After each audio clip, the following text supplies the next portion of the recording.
Bien-aimés frères et sœurs, nous vous saluons au nom du Seigneur Jésus-Christ.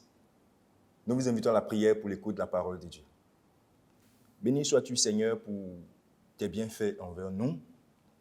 Seigneur, nous voulons nous approcher de ta parole. Nous voulons écouter ta parole. Nous prions que tu viennes disposer nos cœurs à recevoir ta parole. Et que cette parole transforme nos vies au nom de Jésus-Christ. Amen. Frères et sœurs, le thème de notre message ce jour est « Jésus revient bientôt ». Et notre texte d'appui se trouve dans 1 Thessaloniciens chapitre 4, versets 16 à 17, que nous lisons. « Car le Seigneur lui-même a un signal donné à la voix d'un archange, et au son de la trompette de Dieu, descendra du ciel, et les morts en Christ ressusciteront premièrement. Ensuite, nous les vivants, qui serons restés, nous serons tous ensemble enlevés avec eux sur des nuées, à la rencontre du Seigneur dans les airs, et ainsi, nous serons toujours avec le Seigneur. Amen. Paul décrit ici, par révélation, les événements qui se produiront quand Christ reviendra. Il dit, le Seigneur Jésus lui-même.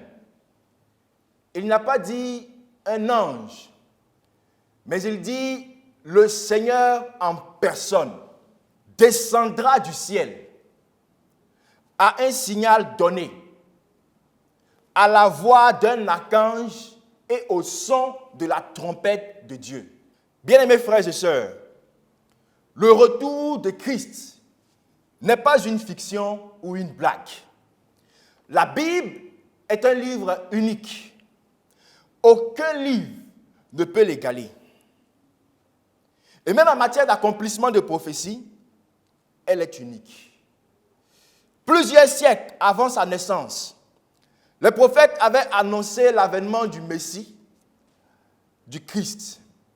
Les détails de sa vie, depuis sa naissance jusqu'à sa mort et même sa résurrection, avaient été prophétisés.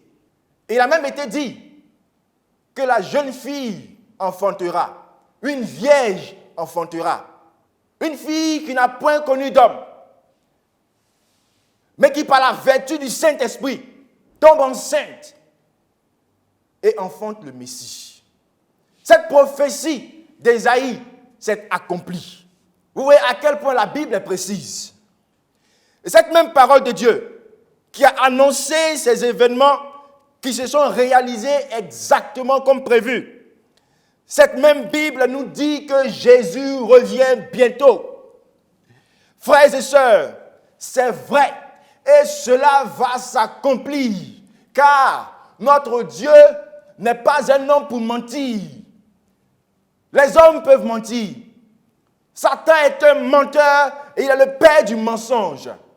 La plupart des signes annoncés par Christ et qui devraient précéder son retour, la plupart de ces signes se sont réalisés.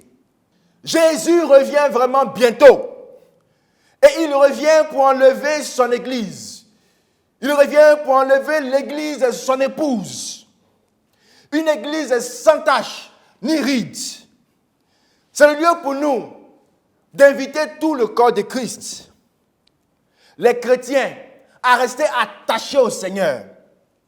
Car c'est seulement ceux qui seront restés attachés au Seigneur.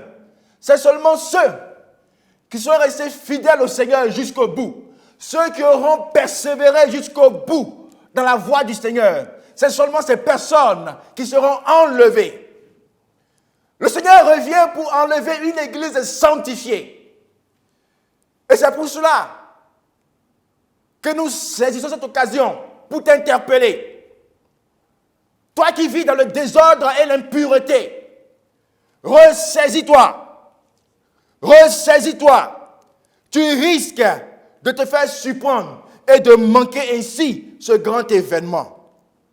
Ressaisis-toi pendant qu'il est encore temps. Relève-toi, réponds-toi et avance avec ton Seigneur dans l'obéissance à sa parole. Le retour de notre Seigneur est aussi une grande source d'espoir pour nous, car nous serons avec notre Seigneur pour toujours.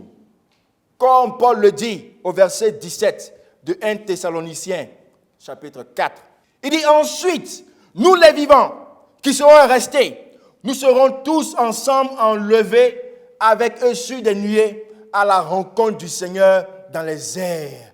Et ainsi, nous serons toujours avec le Seigneur. Alléluia. Nous serons toujours avec le Seigneur. Toujours avec le Seigneur. Ce sera la fin des souffrances et des peines. Ce sera la fin des persécutions.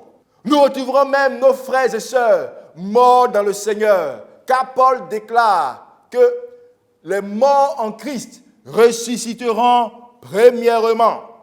Et nous les vivants, nous serons changés. Dans 1 Corinthiens 15, 52, il dit que cela va se faire en un clin d'œil. Nous serons changés. Et tous, nous serons enlevés. Et nous retrouverons le Seigneur. Et nous serons dans la présence du Seigneur pour toujours. Nous serons avec le Seigneur pour toujours. Il n'y aura plus de séparation.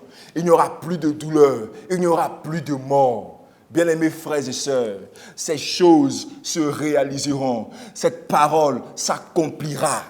N'en doutez point. Restez donc fermement attachés à la parole de Dieu. Persévérez dans la prière, dans la louange. Persévérez dans la méditation de la parole de Dieu. Aimez cette parole-là et pratiquez-la. Aimez la parole de Dieu et pratiquez-la.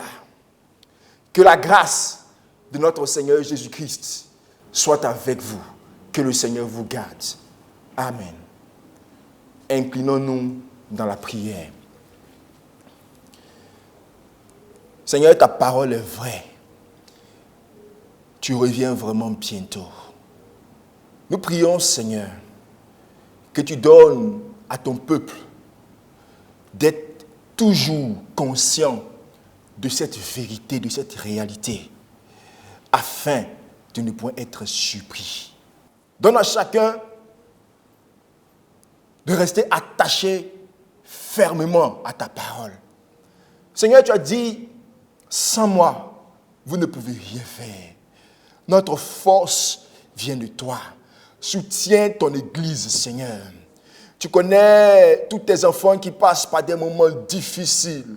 Oh Seigneur, soutiens-les et relève-les. Soutiens-les et relève-les.